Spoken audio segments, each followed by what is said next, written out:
साथियों, हमारी सरकार किसानों के कल्याण के लिए, खासकर छोटे किसानों के कल्याण के लिए देश के कृषि जगत के हित में, देश के हित में, गांव गरीब के उज्जवल भविष्य के लिए पूरी सत्यनिष्ठा से, किसानों के प्रति पूर्ण समर्पण भाव से,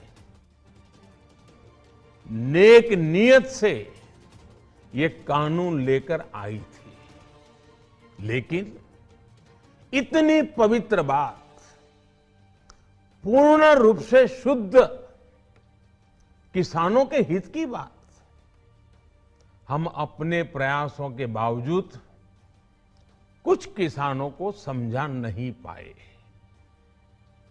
भले ही किसानों का एक वर्ग ही विरोध कर रहा था, लेकिन फिर भी ये हमारे लिए महत्वपूर्ण था।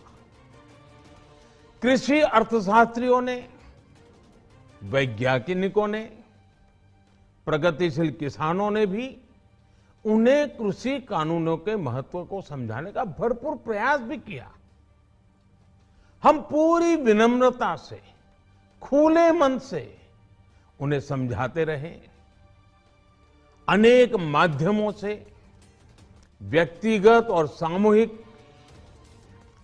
बातचीत भी लगातार होती रही। हमने किसानों की बातों को, उनके तर्क को समझने में भी कोई कोर कसर बाकी नहीं छोड़ी।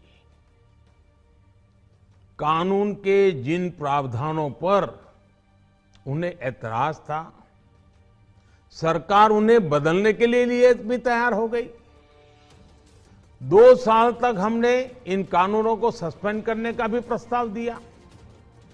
इसी दौरान ये विषय माननीय सर्वोच्च न्यायालय के पास भी चला गया। ये सारी बातें देश के सामने है, इसलिए मैं इनके अधिक विस्तार में नहीं जाऊंगा। साथियों, मैं आज देशवासियों से क्षमा मांगते हुए सच्चे मन से और पवित्र हृदय से कहना चाहता हूं कि शायद हमारी तपस्या में ही कोई कमी रही होगी, जिसके कारण दिए के प्रकाश जैसा सत्य कुछ किसान भाइयों को हम समझा नहीं पाए। आज गुरु नानक देव जी का पवित्र प्रकाश पर्व है। ये समय किसी को भी दोष देने का नहीं है। आज मैं आपको, पूरे देश को ये बताने आया हूं कि हमने 3 कृषि कानूनों को वापस लेने का, रिपील करने का निर्णय लिया है। इस महीने के अंत में शुरू होने जा रहे संसद सत्र में, इसी महीने में, हम 3 कृषि कानूनों को रिपील करने की संवैधानिक प्रक्रिया को पूरा कर देंगे।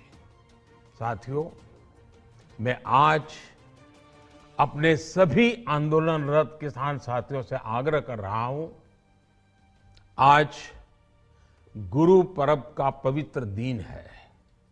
अब आप अपने अपने घर लौटे, अपने खेत में लौटे, अपने परिवार के बीच लौटे। आइए एक नई शुरुआत करते हैं, नए सिरे से आगे बढ़ते हैं।